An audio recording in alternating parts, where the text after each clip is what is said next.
SG Consultancy Services. Study MBBS in Russia, Philippines, Uzbekistan. So bold అన్ని అవుతున్నాయి around the world. అందులో ప్రతి దాంట్లోనూ ఒక వార్ అనేది ఉంటుంది. అన్నిటి వెనకాల మళ్ళీ అమెరికా కనిపిస్తుంది, డొనాల్డ్ ట్రంప్ కనిపిస్తున్నారు. ఏంటి అసలు ఏం జరుగుతోంది? డొనాల్డ్ ట్రంప్కి ఎట్లా అంటే పబ్లిసిటీ లేకుండా బతకలేరు ఆయన.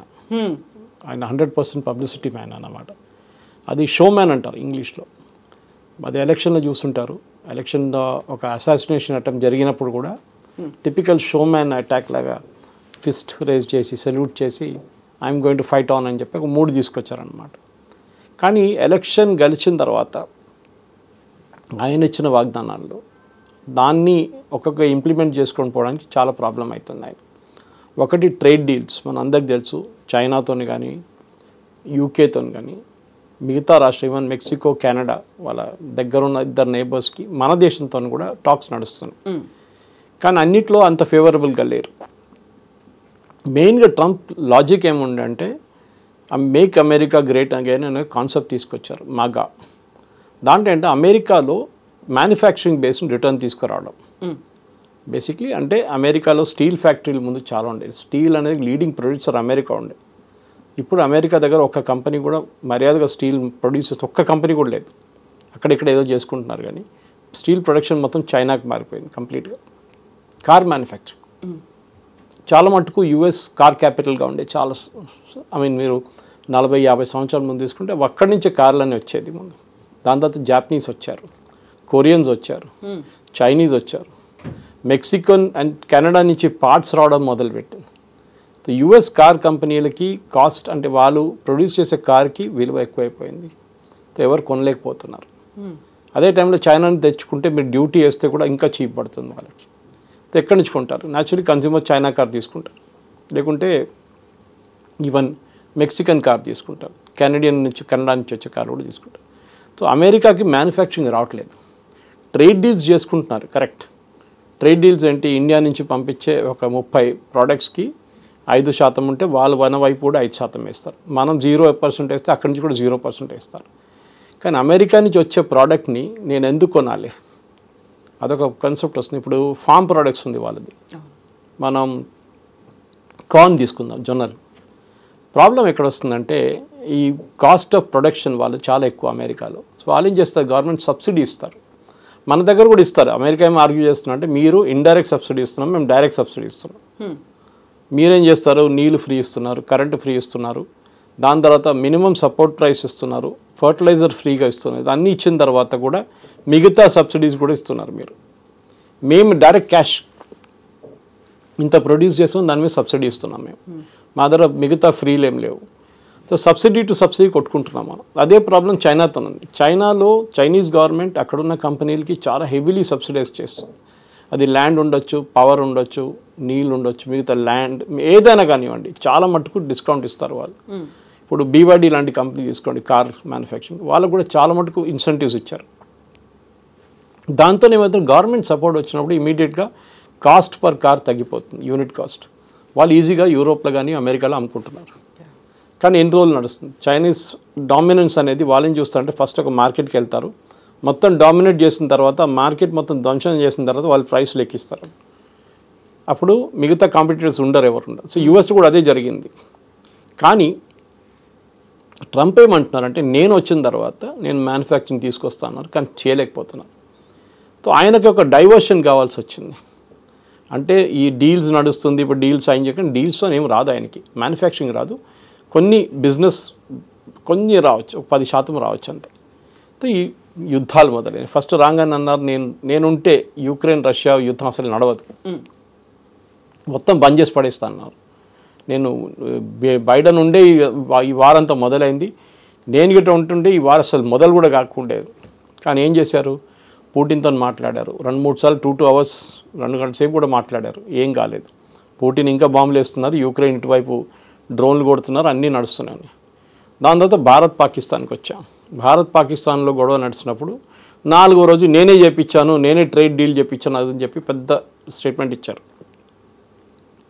భారతదేశంతో ఒప్పందం చేయకపోతున్నా అని చెప్తున్నారు. ఇప్పుడు ఆల్రెడీ రెడీ అయింది, మేము బిగ్ డీల్ అనౌన్స్ చేయబోతున్నాం. పాకిస్తాన్తో ఏమైందండి? పాకిస్తాన్ ఏం అమ్ముతారు చెప్పండి? యూఎస్కి పాకిస్తాన్ అమ్మగలది ఏముంది? ఒక డ్రగ్స్ ఒకటే ఉంది, ఓపియం అమ్మొచ్చు, నెక్స్ట్ టెర్రరిజం అమ్మొచ్చు. ఈ రెండే ప్రోడక్ట్స్ ఉన్నాయి వాళ్ళ దగ్గర. మన డీల్స్ అంటే ఇద్దరితో డీల్స్ ఉండాలి. మనం డీల్ చేసిన తర్వాత నేను వీళ్ళిద్దరిని ఒప్పందం చేసి సీజ్ ఫైర్ చేయించాను. మనం ఎవరితో మాట్లాడలేదు, మన ఎవరితో అసలు ట్రంప్ సీన్కే రాలేదు అంటున్నారు. ట్రంప్ ఏంటంటే దీనికన్నా ముందు కూడా మీకు చెప్పాను ఒకసారి, ట్రాన్సాక్షనల్ మ్యాన్. నేను 100 రూపాయలు పెడితే నాకు ఎంత వస్తుంది, రియల్ ఎస్టేట్ అంతే. నేను 100 పెడితే నాకు 500 వస్తాయి, 300 వస్తాయి, 400 వస్తాయి. ఇది కూడా అంతే.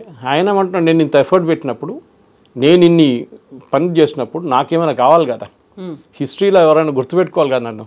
వచ్చిపోయింది ప్రెసిడెంట్ అని చెప్పకుండా జిమ్మీ కార్టర్ లాని, మన యాసిర్ అరాఫాత్ లాంటి వాళ్ళని ఆ టైంలో నోబెల్ ప్రైజ్ ఇచ్చారు వాళ్ళకి. నాకు కూడా ఎందుకు ఇవ్వకూడదు? హిస్టరీలో నిలిచిపోవాలి. డెఫినెట్ ఫుట్ నోట్లో ఉండాలి, అట్లీస్ట్ పైన హెడ్లైన్లో లేకుండా ఫుట్ నోట్లైనా ఉండాలి. డొనాల్డ్ ట్రంప్కి ఇట్లా నోబెల్ ప్రైజ్ వచ్చింది. ఆ టైంలో ఇస్సాక్ రబీన్ కానివ్వండి, మిగతా ఎవరైనా కానివ్వండి, యాసిర్ అరాఫాత్ కానివ్వండి, జిమ్మీ కార్టర్, ఇది నోబెల్ ప్రైజ్ వచ్చారు వాళ్ళకి. ఎందుకంటే ఆ టైంలో ఒక ఒప్పందం జరిగింది, ఆస్లో అకార్డ్ జరిగింది, ఒప్పందం వచ్చింది. కానీ ఇప్పుడు ఏం జరిగింది? ఇప్పుడు మీరు ఇజ్రాయెల్ వార్ చూస్తే, ఇజ్రాయెల్ పైన దాడి చేసింది first Hamas October 7th. Kidnap చేసి 1200 మంది తీసుకెళ్ళిపోయారు, ఇంకా 1200 మంది చంపారు ఇక్కడ. దాని తర్వాత మొదలైంది గొడవ. హమాస్ ఎవరు? Iran proxy. ఇరాన్ డబ్బు లేకుంటే రేపు హమాస్ దుకాణం బంద్ అయిపోతుంది మొత్తం. వాళ్ళు మిసైల్స్ ఇస్తారు, డబ్బులు ఇస్తారు, దాంట్లో కూడా మ్యాన్ పవర్ కూడా సపోర్ట్ చేస్తారు వాళ్ళు. ఇదంతా చేసిన తర్వాత హమాస్ ఇజ్రాయెల్ మీద దాడులు మొదలుపెట్టాయి. అటువైపు నుంచి ఎప్పటి నుంచో హెజ్బుల్లా దాడులు చేస్తున్నాయి, ఇప్పుడు కాదు, 10-20 సంవత్సరాల నుంచి హెజ్బుల్లా కంటిన్యూస్గా ఇజ్రాయెల్ మీద దాడి చేస్తూనే వస్తారు. హమాస్ కన్నా కొంచెం ఒక 30-40% ఎక్కువ టెక్నాలజికలీ కేపబుల్ ఉన్నారు హెజ్బుల్లా. హమాస్ అంత కేపబుల్ లేరు. దానికోసం హమాస్కి ఇచ్చే మిసైల్ చూడండి, చాలా చిన్న చిన్న మిసైల్స్ ఇస్తారు ఇరాన్.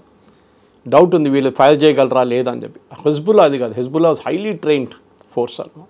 వీళ్ళందరినీ ఎవరు తీసుకొచ్చారు ప్రాక్సీస్గా? ఇరాన్ తీసుకొచ్చారు. లాస్ట్లో హూతీలు వాళ్ళు అక్కడ యమన్ ఒకవైపు క్యాప్చర్ చేసుకున్న తర్వాత యమన్లో వాళ్ళు కూర్చున్నారు. అప్పుడప్పుడు అక్కడ వెళ్తున్న బోట్ల మీద ఫైర్ చేస్తారు, షిప్ల మీద ఫైర్ చేస్తారు, అప్పుడప్పుడు ఇజ్రాయెల్ మీద కూడా చేస్తారు. వాళ్ళ దగ్గర మ్యానుఫ్యాక్చరింగ్ బేస్ లేదు, ఏం లేదు. వాళ్ళకు ఉన్నది only crude oil business. Iran నుంచి మిసైల్స్ వస్తుంది, ఆ మిసైల్తో వాళ్ళు వాడుకుంటారు. ఇప్పుడు వాళ్ళ దుకాణం కూడా బంద్ చేసేసారు. యూఎస్ కలిసి ఇజ్రాయెల్ కాకుండా ఎక్కువ యూఎస్ వాళ్ళు చేస్తున్నారు. సో ట్రంప్ ఇక్కడ ఏమైపోయిందంటే నోబడీ అయిపోయారు. నేను సంబడిగా ఉండాలి కదా, నా మాట యూక్రెయిన్లో వాళ్ళు జెలెన్స్కీ వినట్లేదు, ఇక్కడేమో పుటిన్ వినట్లేదు. భారతదేశం చెప్తే మోదీ అంటున్నారు నేను అసలు మీరు కలవడానికి కూడా రానని చెప్పి. ఎందుకంటే మీకు గుర్తుంటుంది G7కి వెళ్ళినప్పుడు, G7 సమ్మిట్ నుంచి ఒకరోజు ముందే ట్రంప్ వచ్చేసారు, వెళ్ళిపోయారు. నేను అక్కడ వెళ్ళి మొత్తం సార్ట్అవుట్ చేసుకుంటా, ఏం జరగలేదు. ఆయన అక్కడ 2 రోజులు ఇంకా ఉంటుండే, ఏం కాకపోతుండే, కానీ వెళ్ళారు పెద్ద పబ్లిసిటీ చూపించడానికి. కానీ దాని తర్వాత ఏం జరిగిందంటే ఆ నెక్స్ట్ డే మోదీ గారు రిటర్న్ వస్తున్నప్పుడు G7 నుంచి మోదీ గారిని పిలిచారు, ఒఫీషియల్గా ఉంది, it's on record, for dinner రమ్మన్నారు. మోదీ గారు నేను రాను, నేను క్రొయేషియా వెళ్ళాలి, ఆల్రెడీ ఫిక్స్డ్ ఒక ప్రోగ్రామ్ ఉంది నాది, క్రొయేషియాకి వెళ్తున్నా చెప్పి. క్రొయేషియా అంటే ఇంత చిన్న కంట్రీ, మీరు ఇంత పెద్ద ఇంపార్టెన్స్ ఇస్తున్నారు, నా దగ్గరకు రండి అన్నారు. సారీ అని చెప్పారు. ఒక దేశంలో మనకు ఒక ఈగో అని చెప్పట్లేదు, హెల్దీ ఈగో ఉండాలి మనకి. ట్రంప్ పిలిస్తే ఏదో తిండిలేన మన యాసిం మునీర్ పోయినట్లు మనం వెళ్ళకూడదు. We should also have our price అనమాట. లేదు సారీ నేను రాలేను, నాకు ఇంకో ప్రోగ్రామ్ ఆల్రెడీ ఫిక్స్ అయి ఉంది, ఫినిష్ చేసి తర్వాత చూద్దాం. ఎందుకంటే యుద్ధంలో మీరు ఏం చేసిండ్రు? పాకిస్తాన్ సపోర్ట్ చేసిండ్రు. Pakistan is the great nation అన్నారు. పాకిస్తాన్ దగ్గర ఏముంది? అడుక్కొని తింటున్నారు వాళ్ళు. IMF లోన్ ఇస్తున్నారు వాళ్ళకి, మీరే ఇస్తున్నారు. IMFలో మీకే ఎక్కువ ఓటింగ్ స్ట్రెంగ్త్ ఉంది, 22% వాళ్ళకు ఉంది. ఇదన్నీ చేసినప్పుడు మేము మీతో ఎందుకు పెట్టుకోవాలి? మాకేం పోయిందంట? మా మార్కెట్ చాలా పెద్దది, ఏ కంట్రీ అయినా వచ్చి అమ్మొచ్చు మా దగ్గర. మీరు మాతోని ఒప్పందం చేయకపోతే ఇంకొకరితో ఒప్పందం చేసుకుంటాం మేము. సింపుల్. అది ఆల్రెడీ మనకు బ్రిటిష్ వాళ్ళతో FTA చేసుకున్నాం మనం, ఫ్రీ ట్రేడ్ అగ్రిమెంట్. అది కాకుండా ఇప్పుడు యూఎస్తో వస్తే కూడా యూఎస్తో ఓకే, నో ప్రాబ్లం. రేపు కెనడాతో వస్తే కెనడాతో చేసుకుందాం. కెనడా కూడా చూడండి, జస్టిన్ ట్రూడో ఉన్నప్పుడు మాట్లాడిన మాటలు కాదు ఇప్పుడున్న ప్రైమ్ మినిస్టర్ మాట్లాడుతుంది, చాలా డిఫరెంట్ ఉంది. మోదీ గారిని పిలిచారు G7కి. G7లో G7 కాకుండా ప్లస్ ఎక్స్ట్రా మెంబర్స్ ఉన్నారు, దాంట్లో మోదీ గారిని పిలిచారు. ఏం జరిగిందంటే భారతదేశం మీద ఉన్న ప్రెషర్ పెట్టలేకపోయి లాస్ట్లో ట్రంప్ ఇప్పుడు 3వసారి ఇజ్రాయెల్ ఇరాన్ నడిమిట్లో నేనే ఒప్పందం చేయించాను, నేనే సీజ్ ఫైర్ చేయించాను, నాకు నోబెల్ ప్రైజ్ కావాలని చెప్పి. దానికన్నా ముందు పాకిస్తాన్ రికమెండేషన్ లెటర్ తీసుకున్నారు. ఎప్పుడైనా అసలు అమెరికన్ ప్రెసిడెంట్కి ఎవడైనా రికమెండేషన్ లెటర్ రాస్తారండి? అదే అర్థం కాదు నాకు. ఆయనే is most powerful man in the world అంటారు. మీకెందుకండి రికమెండేషన్ లెటర్లు? అదే అర్థం కాదు. సో ఆ రికమెండేషన్ లెటర్ తీసుకుని ఏం చేసుకుంటారు? స్వీడిష్ వాళ్ళు అసలు దాన్ని అంగీకరించారు. అసలు వాళ్ళు పక్కన డస్ట్బిన్లో పడేస్తారు వాళ్ళు. సో ట్రంప్కి ఏంటంటే ఇప్పుడు రవాండా ఇంకేదో దేశం ఆఫ్రికాలో కొట్టుకున్నారంట, వాళ్ళని కూడా తీసుకొచ్చి ఒప్పందం చేపిస్తున్నారు వైట్ హౌస్లో. సో ఈ వాంట్స్ హిస్టరీలో నేను ఒక పీస్ మేకర్, అన్ని యుద్ధాలు నేనే ఆపానని చూపించడానికి ఆయన చేస్తున్న ఎఫర్ట్స్ అన్నమాట. ఎందుకంటే హోమ్ ఫ్రంట్లో చాలా పెద్ద దెబ్బతింటున్నాడు ఆయన. మీరు చెప్పినట్లు మ్యానుఫ్యాక్చరింగ్ పెరగట్లేదు, స్టాక్ మార్కెట్ పెరిగింది న్యాచురల్. ఎందుకంటే ఇరాన్ ఇరాక్ వార్ స్టాప్ కాగానే, సీజ్ఫైర్ రాగానే ఆయిల్ రేట్ పడిపోయింది, స్టాక్ మార్కెట్ పైకి వెళ్ళిపోయింది. కానీ స్టాక్ మార్కెట్ కాదు ఒక nation the real manufacturing power అంటే అది ఇప్పుడు కూడా చైనా దగ్గర ఉంది. చైనాతో ఒప్పందం చేసుకున్నారు. మొన్నదాకా చైనాకి మీద 265% డ్యూటీలు పెడతా అని చెప్పిన మనిషి చైనాతో ఒప్పందం చేసుకున్నారు. ఇరాన్ అంటున్నారు మా న్యూక్లియర్ ఫెసిలిటీస్ ఎక్కువ ఏం కొట్టలేదులే, ఒక 2-3 నెలలు మాకు కొంచెం వెనకకి వెళ్ళిపోయాం, మళ్ళీ మేము రీకూప్ చేసుకుంటున్నాం. ఏం జరిగింది? ఈయననే మొదలుపెట్టిన యుద్ధం ఈయన్నే ఫినిష్ చేసి మళ్ళీ అదే నేను సీజ్ఫైర్ చేపిస్తా అంటున్నారు. మళ్ళీ B2తో ఎందుకు బాంబింగ్ చేపించారు మీరు? ఆ స్టెల్త్ బాంబర్లను ఎందుకు పంపించారు అక్కడికి? ఎందుకు అదే అందరూ అడుగుతున్నారు, ఎందుకు పంపించారు? ఇంత ఖర్చు చేసి ఎందుకు పంపించారు? మీకు ఆ యుద్ధం వద్దంటే మీరు అప్పుడే ఆపేసుకోవచ్చు. సరే న్యూక్లియర్ ఫెసిలిటీస్ని కొడతా అన్న, మీరు ఒకరికి వారం రోజు 14 రోజులు నోటీస్ ఇస్తే వాళ్ళు అన్నీ అక్కడే ఉంచుకుంటారా? ఎవరు ఉంచుకోరు. ఫోర్దోలో మనం చూసాం, వాళ్ళు న్యూక్లియర్ మౌంటైన్ కింద ఉంది, అది అక్కడ 400 నుంచి 500 ట్రక్కులు వచ్చి ఏదో చేస్తున్నారు ఒక 5-6 రోజులు. మట్టి తీసుకొస్తున్నారో మట్టి తీసుకెళ్ళిపోతున్నారో ఏం తెలియట్లేదు మనకి. శాటిలైట్ పిక్చర్స్ ఉంది అంటే ఏదో జరుగుతుంది. యురేనియం ఎక్కడ పోయిందో ఎవరికి తెలియదు. యురేనియం సెంట్రిఫ్యూజ్ మీద అటాక్ జరిగిందా, అది డిస్ట్రాయ్ అయిందో అది తెలియదు. ఎందుకంటే గ్రౌండ్ అసెస్మెంట్ జరగలేదు, ఇంకా డ్యామేజ్ అసెస్మెంట్ అంటాం, బ్యాటిల్ ఫీల్డ్ డ్యామేజ్, అది ఇంకా జరగలేదు. ఎందుకంటే శాటిలైట్ పిక్చర్స్ మీకు ఇంతనే తెలుస్తుంది. ఇప్పుడు మనం క్లారిటీ మిస్ అవుతుంది అక్కడ. ఎందుకంటే మనం పాకిస్తాన్ మీద దాడి చేసాం, వాళ్ళ ఎయిర్ బేస్ మీద కొట్టని చెప్పి ప్రూఫ్ చూపించగలం మనం, కానీ ఇక్కడ ఆ ప్రూఫ్ లేదు. ఎందుకంటే ఇదంతా మౌంటైన్ కింద ఉంది, కొండ కింద ఉంది. ఇది మీరు దాని లోపల ఎవరిని పంపిస్తారు? ఎవరు వెళ్తారు? ఇజ్రాయిల్ వాళ్ళు వెళ్తారు, అమెరికన్స్ వెళ్ళరు. వాళ్ళకి భయం వెళ్ళడం అంటే. వాళ్ళ బుట్స్ ఆన్ ద గ్రౌండ్ ఎప్పుడు పెట్టరు వాళ్ళు ఎయిర్ నుంచి కొడతారు, కానీ పెద్ద పెద్ద మాటలు అంటారు, కానీ వాళ్ళ సోల్జర్స్ని ఎప్పుడు కమిట్ చేయరు. వాళ్ళు ఆఫ్ఘనిస్తాన్ కూడా చూడండి, వాళ్ళు సోల్జర్స్ని కమిట్ చేసిన దాంట్లో వాళ్ళు చాలామంది చనిపోయారు వాళ్ళ సోల్జర్స్. దాని తర్వాత వాళ్ళు ఎక్కడ కానీ సోల్జర్స్ని వాడరు, ఎయిర్ నుంచి కొడతారు, వాళ్ళ ఎయిర్క్రాఫ్ట్ యూజ్ చేసుకుంటారు, కానీ బూట్స్ ఆన్ ద గ్రౌండ్ అంటాం మన ఇంగ్లీష్లో, అది లేదు. సో ఇప్పుడు ఇంత అవుతోంది, మీరు చెప్పినట్టుగా 400-500 ట్రక్కులు తిరిగాయి అనుకున్నప్పుడు వాట్ అబౌట్ 408 కేజీల యురేనియం అక్కడ ఉంచారా, ట్రాన్స్ఫర్ చేశారా, అటాక్ అయిందా లేదా, అక్కడ సెస్మోగ్రఫీ ఏం చెప్తోంది, ట్రెమార్స్ ఉన్నాయా, వీటన్నిటికి సంబంధించి అఫీషియల్గా ఇన్ఫర్మేషన్ ఏమైనా వచ్చిందా ఇప్పటికి? మనం యురేనియంని ట్రక్లో తీసుకెళ్ళాము. It's very sensitive material, highly sensitive material, radio active. దానికి కొన్ని కంటైనర్స్ ఉంటాయి, దానికి కొన్ని సేఫ్టీ పారామీటర్స్ ఉంటుంది. బహుశా ఇజ్రాయెల్ దాడి చేసిన టైం నుంచి మొదలుపెట్టినప్పుడు ఫస్ట్ వాళ్ళు ఇస్ఫహాన్ కొట్టారు, దానికన్నా ముందు మనం చూసాం తెహరాన్ యూనివర్సిటీ మీద కొట్టారు, ఈ ఫోర్దో ప్లాంట్ మీద కొట్టారు, నటాన్స్ పైన ఒక న్యూక్లియర్ రియాక్టర్ దాని మీద కొట్టారు, అండర్ గ్రౌండ్ కొట్టలేకపోయారు. అదే టైంలో ఇరాన్ డిసైడ్ చేసుకుని ఉంటారు, ఏ నేషన్ అయినా డిసైడ్ చేస్తారు, లుక్ ఇది రిస్క్ ఉంది, మా దగ్గర 480 కిలోగ్రాముల మా దగ్గర యురేనియం ఉంది, అది మనకు స్పెసిఫిక్ లొకేషన్లో ఉంది, ఈ లొకేషన్ మీద ఇజ్రాయెల్ లేకుంటే రేపు అమెరికా దాడి చేస్తారు, మనం ఇక్కడ పెట్టుకుంటే రిస్క్. అన్నీ తీసుకెళ్ళి మనం ఇంకో చోట్ల పెట్టారు, ఎందుకంటే కంటిన్యూస్గా ఇజ్రాయెల్ కానీ అమెరికా చూస్తున్నారు, వాచ్ చేస్తున్నారు. ఈ 400 ట్రక్ అని చెప్పింది వాళ్ళు కూడా చూశారు, కొత్తదేం కాదు అది. సో వీళ్ళేం చేస్తుంటారు, బహుశా that's what even international experts ఏమంటారు, వీళ్ళు డివైడ్ చేస్తుంటారు, 100 డివైడ్ చేసి 4 చోట్లకు పంపించుంటారు, 4 డిఫరెంట్ ప్లేసెస్కి. సో దట్ రిస్క్ లేదు కదా, ఇక్కడ కొడితే ఇక్కడ ఉంటుంది, ఇక్కడ కొడితే ఇక్కడ ఉంటుంది, సో వాళ్ళకి రిస్క్ లేదనమాట. ఇంకోటి దీన్ని ప్యూరిటీ ఎంత ఉందో మనకు తెలియదు. ఒక నార్మల్ పీస్ఫుల్ పర్పస్కి ఒక న్యూక్లియర్ పవర్ ప్లాంట్ నడిపించాలంటే 3% ప్యూరిటీ చాలు. ఇరాన్ ఏమంటున్నారంటే వాళ్ళు IAEA దగ్గర సబ్మిట్ చేసిన డాక్యుమెంట్లో మేమేం చేయట్లేదు, ఆ యురేనియం అట్లనే ఉందంటున్నారు. IAEA ఏమంటున్నారు 60% దాకా వీళ్ళు ప్యూరిటీకి వచ్చేసారు అని. ఇది US కూడా చెప్తున్నారు. 60 నుంచి 80కి వచ్చి 80 నుంచి 85 కలంగానే వెపన్ గ్రేడ్కి వచ్చేస్తారు. వెపన్స్లో ఇన్సర్ట్ చేసుకోవచ్చు, వార్ హెడ్ న్యూక్లియర్ బాంబ్ పెట్టవచ్చు, దాని ట్రిగరింగ్ మెకానిజం అంతా ఉండాలన్నమాట. ఆ స్టేట్కి ఇంకా రాలేదు. దీంట్లో చాలా మటుకు కాన్ఫ్లిక్ట్స్ ఉన్నాయి. ఇప్పుడు తులసి గబాడ్ ఒక స్టేట్మెంట్ ఇచ్చారు ఆమె, ప్రెసిడెంట్ ట్రంప్ CIA వాళ్ళు ఇంకో స్టేట్మెంట్ ఇచ్చారు, ప్రెసిడెంట్ ట్రంప్ ఇంకో స్టేట్మెంట్ ఇచ్చారు, పీట్ హెస్గెత్ ఆయన ఇంకో స్టేట్మెంట్ ఇస్తున్నారు, డిఫెన్స్ సెక్రటరీ. వీళ్ళు ఎవరు నిజం చెప్తున్నారో ఎవరికి తెలియదు, ఇది ఎక్కడ పోయిందో ఎవరికి తెలియదు, ఎక్కడ పోతే కూడా ఏం అవుతుందో అది కూడా చెప్పలేకపోతున్నారు. ఇది తీసుకొని వాళ్ళు ఏం చేసుకుంటారు? యురేనియం అట్లా ఒట్టి యూజ్ చేయలేము కదా, దాన్ని ప్రాసెస్ చేయడానికి ఫెసిలిటీ ఉండాలి, దాని సెంట్రిఫ్యూజ్ ఉండాలి. అది ఏం లేకుండా మీరు ఏం చేసుకుంటారు యురేనియం పెట్టుకొని? అది రిస్క్, అది చాలా, అది మీద పెట్టుకోవడమే రిస్క్. చుట్టుపక్కల ఉన్న వాళ్ళకి రిస్క్, రేడియో యాక్టివిటీ రిస్క్ అన్నీ ఉంటుంది.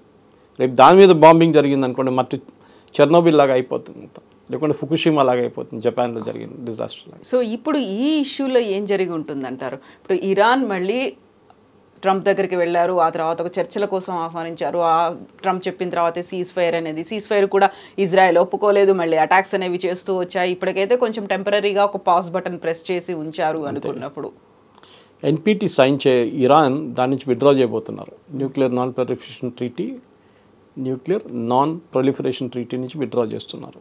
వాళ్ళ మజ్లీస్ పాస్ చేశారు, వాళ్ళ ఇంకొక సెనెట్ ఉంది, వాళ్ళు అక్కడ పాస్ చేసిన తర్వాత అది విత్డ్రా చేసుకుంటారు. ఐఏతో మేము అస్సలు will not do any contract with them అని చెప్పేశారు. No cooperation with IAI. అట్లా అన్నప్పుడు దీన్ని ఎవరు ట్రాక్ చేస్తారు? ఈ యురేనియం యూసేజ్ ఎక్కడికి వెళ్తుంది? ఎందుకంటే యురేనియం చాలా మటుకు ప్రాసెస్ చేసే ఎక్విప్మెంట్ అంతా రష్యా దగ్గర నుంచి తెప్పించుకున్నారు, కొంచెం చైనా దగ్గర నుంచి తెప్పించుకున్నారు, కొంచెం నార్త్ కొరియా దగ్గర తెప్పించుకున్నారు, ఇరాన్. సో ఈ ప్రాసెసింగ్ నెక్స్ట్ స్టెప్ మొదలు పెట్టాలంటే ఇంకెక్కడైనా ప్లేస్లో మొదలు పెట్టాల్సి వస్తుంది. ఈ 4 చోట్లు కాకుండా, దట్ ఈస్ ఇస్ఫహాన్ కానీ, తెహరాన్ యూనివర్సిటీ కానీ, నటాన్స్ కానీ, ఫార్దో కానీ, 5వ 6వ ప్లేస్ ఉందా ఇరాన్ దగ్గర? ఎక్కడైనా సీక్రెట్గా పెట్టుకున్నారా? అక్కడికి ఇది మూవ్ చేశారా? అక్కడ మళ్ళీ ప్రాసెసింగ్ మొదలు పెట్టారా? ఎందుకంటే మనకు యురేనియం ఎక్కువ అక్కర్లేదు. న్యూక్లియర్ బాంబ్ 10 న్యూక్లియర్ బాంబ్ తయారు చేయాలంటే చాలా గ్రామ్స్లో చాలు మనకి, అంత తక్కువ క్వాంటిటీ చాలు. కానీ చేస్తున్నారా లేదని తెలియదు. సెంట్రిఫ్యూగ్స్ ఉందా హై, మళ్ళీ ప్యూరిఫై చేసి హై అని తీసుకెళ్ళడానికి? చాలా ప్రశ్నలు ఉన్నాయి. దీనికి ఆన్సర్స్ ఎక్కడ లేదు, ఎందుకంటే ఎవరి దగ్గర ట్రాకర్ లేదు. తెలిసింది ఇద్దరికే, ఒకటి ఇజ్రాయెల్కి, ఒకటి ఇరాన్కి. ఇజ్రాయెల్ చెప్పరు, వాళ్ళు చేస్తున్న పని చేసి చూపిస్తారు. ట్రంప్ అట్లా కాదు, ట్రంప్ మాట్లాడుతూనే ఉంటారు, నేను అది చేయబోతున్నాను, చేస్తాను, ఇప్పుడే చేస్తాను, కొడతాను అని చెప్పేసి. 2 వారాలు సమయం ఇచ్చి ఇరాన్కి 2 వారాల లోపల మీరు కంప్లై చేయండి, లేకుంటే నేను బాంబు వేస్తాను అని చెప్పిన మనిషి 2 రోజుల తర్వాత వెళ్ళి బాంబు వేసేసాను. అవును. సో ఇరాన్ ఏం చేశారు? ఇరాన్ ఎక్స్పెక్ట్ చేశారు, చేయలేదు. వాళ్ళు అనుకున్న మాకు ఇంకా 2 వారాలు నెలలే అనుకున్నారు, కానీ అంతే ఆ గ్యాప్ తీసుకొని బాంబు చేసేసారు B2 పెట్టి. కానీ ఈ బాంబు చేయడం ఎక్కువ మనం చూసాం యుఎస్ ఇంటెలిజెన్స్ బ్రీఫింగ్లో కానీ, హౌస్ కమిటీ బ్రీఫింగ్స్లో ఒక డివైడెడ్ ఒపీనియన్. ఎంత డ్యామేజ్ జరిగింది, డ్యామేజ్ అసెస్మెంట్ ఎంత ఉంది, మీరు టైం ఎంత ఇచ్చారు? మన దగ్గర చాలామంది అన్నారు ఆపోజిషన్ లీడర్స్, మనం 14 రోజులు ఎందుకు తీసుకున్నాం ఆపరేషన్ సింధూర్లో, నెక్స్ట్ డే అటాక్ చేయొచ్చు కదా అన్నారు.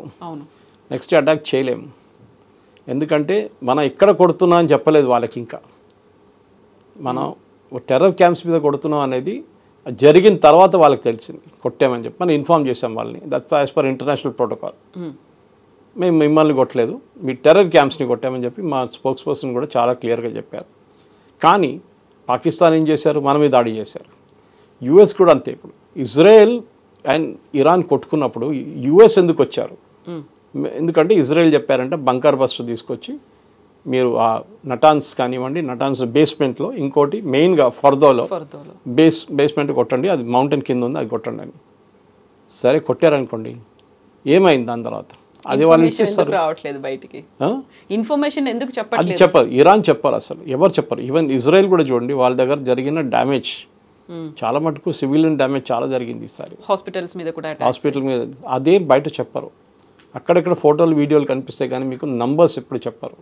ఇంతమంది చనిపోయారు, ఇంతమంది గాయపడ్డారు, ఆ డీటెయిల్స్ ఎప్పుడు ఇవ్వరు వాళ్ళు. సో ఆ డీటెయిల్స్ వాళ్ళ దగ్గర ఉంచుకుంటారు. That is the trade secret అన్నమాట. ఇప్పుడు కూడా చూడండి, ఇరాన్ ఏమంటున్నారు? ప్రెసిడెంట్ ట్రంప్ చెప్పినంత లేదులే, అంతే జరగలేదు. సరే ఏం జరిగింది అది చెప్పండి, అది చెప్పట్లేదు. సో ఆబ్వియస్లీ ఆ ఇంగ్లీష్ అంటారు slip between the cup and the lip అంటారు. ఏదో ఒక ప్లేస్లో డ్యామేజ్ జరిగింది, there is no doubt. Fraction of సెకండ్స్లోనే అయిపోయింది. ఏం జరిగింది అనేది ఎవరికి తెలియదు. దాని damage assessment on the ground ఎవరికి తెలియదు. ఐఏఈ ఉంటే తెలిసిపోతుండే, వాళ్ళు పంపించేశారు ఇరాన్, మీకు సంబంధం లేదని చెప్పి. నెక్స్ట్ ఇజ్రాయెల్, వాళ్ళ physical boots on the ground కమాండోస్ని దింపి చెక్ చేయాలంటే అది పెద్ద పని. యుఎస్ వాళ్ళ రిమోట్ కంట్రోల్ ఎయిర్క్రాఫ్ట్ని చెక్ చేసుకోవచ్చు.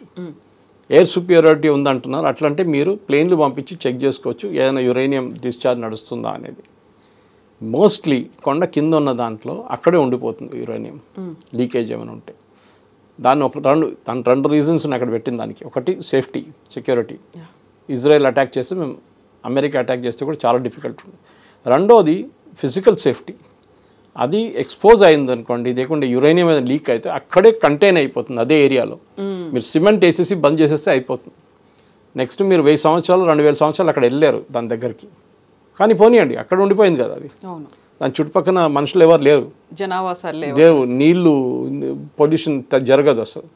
వర్షం వస్తే నీళ్ళు చెరువులకు వెళ్ళిపోతే చెరువు నుంచి మళ్ళీ ఆ ప్రాబ్లం లేదు వీళ్ళకి. సో ఓవరాల్ మనం చూస్తే ట్రంప్కి బేసిక్లీ ఒక వరల్డ్స్ పోలీస్మెన్ అంటారు యుఎస్ని ఎప్పుడు. He wants to show that we are the world's policemen again. దాంట్లో రష్యా వినట్లేదు, యుక్రెయిన్ వినట్లేదు అని చెప్పిందట. పాకిస్తాన్ ఎందుకు విన్నారంటే వాళ్ళకి న్యూక్లియర్ వెపన్స్ గురించి ఒక భయం ఉండే, భారతదేశం దాన్ని కొడతారో అని. అది కొడితే పాకిస్తాన్ రేపు ఇంకా నెక్స్ట్ వార్కి అసలు ఏం చేయలేరు. మూడోది పాకిస్తాన్కి డబ్బులు కావాలండే, అది ఇచ్చారు యుఎన్ నుంచి అండ్ IMF నుంచి. మెయిన్లీ ఇప్పుడు జరగబోయేది, ఇప్పుడు చాలామంది అడుగుతున్నారు సరే ఇది ఆగిపోయింది కదా నెక్స్ట్ ఏంటి, what next? Nothing next actually. ఎందుకంటే ఒక 2-3 నెలల దాకా ఏం కాదు. ఇజ్రాయెల్ వాళ్ళ లాసెస్ని రీకూప్ చేసుకుంటున్నారు. వాళ్ళ దగ్గర జరిగిన డ్యామేజ్ జరిగింది, సివిలియన్ ఏరియాస్లో చాలా జరిగింది డ్యామేజ్. చాలామంది చనిపోయారు, బిల్డింగ్స్ డ్యామేజ్ అయింది, అంతా రీబిల్డ్ చేయాల్సి వస్తుంది. అదే టైంలో ఇరాన్ ఏం చేయబోతుందో చూస్తుంటారు యుఎస్ కూడా. మళ్ళీ వీళ్ళు న్యూక్లియర్ ఎన్రిచ్మెంట్ మొదలు పెట్టారనుకోండి, మళ్ళీ దాడి అవుతుంది. జరగదు, వాళ్ళు అక్కడే ఉన్నారంటే ఎన్ని నెలల దాకా, 2 నెలలు 3 నెలల దాకా ఉంటారు, దాని తర్వాత మళ్ళీ మొదలు పెడతారు వాళ్ళు. ఎందుకంటే వాళ్ళ సర్వైవల్ దాని మీద ఉంది. ఇప్పుడు Israel does not have a right to exist అని చెప్పిన దాంట్లో ఇరాన్ ఏమంటున్నారంటే మా దగ్గర న్యూక్లియర్ బాంబు ఉంటే ఇజ్రాయెల్ ఫినిష్ చేసి పడేస్తాం, 2 నిమిషాలు పని మాకంటున్నారు. ఇజ్రాయెల్ దగ్గర కూడా న్యూక్లియర్ వెపన్స్ ఉందని అందరికి తెలుసు, కానీ వాళ్ళు ఎప్పుడు ఇవాళ దాకా అక్నాలెడ్జ్ చేయలేదు, నా దగ్గర ఉందని చెప్పలేదు ఎప్పుడు. భారతదేశం లాగా కాదు, పాకిస్తాన్ లాగా కాదు. సో డెఫినెట్గా ఇంట్రెస్టింగ్ ఏంటంటే ఇది మన భారతదేశం పాకిస్తాన్కి ఆపరేషన్ సింధూర్లో పాస్ ఎట్లా ప్రెస్ చేసాం మోదీ గారు, అదే పాస్ ఇప్పుడు ఇజ్రాయెల్కి ఇరాన్కి నడిపిట్లో నడుస్తుంది అన్నమాట. ఏ రోజు అక్కడున్న ఖమేనీ గారికి పిచ్చి పట్టేస్తుందో తెలియదు, మళ్ళీ అట్లా జరిగింది అనుకుంటే మళ్ళీ ఇజ్రాయెల్ మీద దాడులు జరుగుతుంది, ఇజ్రాయెల్ మీద ఉన్న ఫిజికల్ అటాక్స్ జరుగుతుంది, అండ్ దాంతోపాటు ఇజ్రాయెల్ రియాక్ట్ అవుతారు, దాంతో మళ్ళీ మొదలవుతుంది. నెతన్యాహు పొజిషన్ కొంచెం వీక్ ఉంది, ఎందుకంటే ఆయనకి లీగల్గా ఒక కేసు నడుస్తుంది కోర్టులో, దాన్ని కూడా ట్రంప్ సపోర్ట్ చేశారు. ఆలోచించండి, అమెరికన్ ప్రెసిడెంట్ చెప్తున్నారు ఇజ్రాయలీ కోర్టు దగ్గర ఈ కేసు అంతా కొట్టిపడండి, ఇదేం కేసు అంటున్నారు. ఎందుకంటే ట్రంప్ కూడా ఇదే సిచ్యువేషన్ ఫేస్ చేశారు లాస్ట్ ఎలక్షన్ ముందు, ఆయన మీద కూడా చాలా కేసులు ఉండే, డెమోక్రాటిక్ వాళ్ళు వేసింది. అట్లాంటి కేసు అంటున్నారు ట్రంప్ ఇది కూడా. సరే, ఇంకొక కంట్రీలో ఇంకొక కోర్టులో మనం కామెంట్ చేయకూడదు, అది వాళ్ళ ప్రాసెస్ నడవనేయండి. అట్లా మనం కూడా అంతే. భారతదేశం ఆలోచించండి, మన పొజిషన్, మనం ఇవాళ దాకా హమాస్ని టెర్రరిస్ట్ ఆర్గనైజేషన్గా అంగీకరించలేదు ఇంకా. We still don't call them as terrorist group. ఎందుకు? అది అట్లనే ఉందంటే ఎప్పటి నుంచో PLO టైం నుంచో నడుస్తుంది. అది PLO ఎప్పుడో పోయిందో కదరా బాబు, PLO పోయి మళ్ళీ అక్కడ పాలెస్టీన్ అథారిటీ వచ్చింది, అథారిటీ లేదు గాజాలో, వెస్ట్ బ్యాంక్ వైపు ఉంది, హమాస్ కంట్రోల్ చేస్తున్నారు. సో ఓవరాల్గా చూస్తే మీరు ఇప్పుడున్న లోకంలోని ఈ పొజిషన్లో ట్రంప్ నేటోకి వెళ్ళిన తర్వాత కూడా అక్కడ కూడా ఏం చేయలేకపోయారు ఎక్కువ. చాలా మంచిగా మాట్లాడారు, GDP పెంచారు అన్ని కంట్రీస్ది, డిఫెన్స్ స్పెండింగ్ మీద 5% అని పెట్టమన్నారు, అందరూ ఆయుధాలు కొంటారు అమెరికా దగ్గర అనుకుంటున్నారు, కానీ జరగదు. ఏదో 10% 20% కొంటారు, కానీ వాళ్ళు పెంచిన మొత్తం ట్యాక్స్ రెవెన్యూస్ మీకు రావు. అమెరికా డిపెండ్ అవుతున్న మ్యానుఫ్యాక్చరింగ్ కూడా జరగదు. భారతదేశం లాంటి దేశం తీసుకుని మనం ఇప్పుడు ఆత్మనిర్భర్ గురించి మ్యానుఫ్యాక్చరింగ్ గురించి మాట్లాడుతున్నాము. మన దగ్గర ఉన్న మ్యానుఫ్యాక్చరింగ్ ఇప్పుడు మిసైల్, నిన్న కూడా ఒక మిసైల్ డెవలప్ అయింది, ACMA గురించి మాట్లాడుతున్నాం, ఎయిర్క్రాఫ్ట్, రఫాల్ది షెల్ ఇంజిన్స్ హైదరాబాద్ తయారు చేయబోతున్నారు, షెల్ కంప్లీట్గా. దాన్ని చూస్తే ఏమవుతుందంటే ఓవరాల్ పిక్చర్ ట్రంప్కి ఒక లీడర్షిప్ పొజిషన్ డినై చేయడంలో మోదీ గారు లాంటి లీడర్స్ కూడా చాలా ఇంపార్టెంట్. ఏం చెప్పకుండా చేసే పని, పెద్ద స్టేట్మెంట్ ఏమి ఇవ్వలేదు, ట్రంప్ ఇదని చెప్పి ఎక్కడ తిట్టలేదు, ఇదంతా వీళ్ళు చేస్తుంటారు కదా. పుటిన్ కానీ జెలెన్స్కీ కానీ మిగతా వాళ్ళందరూ ట్రంప్ని తిడుతూనే ఉంటారు, ఈవెన్ ఇంక్లూడింగ్ ఇరాన్. కానీ భారతదేశం ట్రంప్ క్రిటిసైజ్ చేయలేదు, అక్కడిక్కడ లీడర్లు చేస్తుంటారు, కానీ యాజ్ అన్ అఫీషియల్ పొజిషన్ మన ఏం చెప్పట్లేదు వాళ్ళు.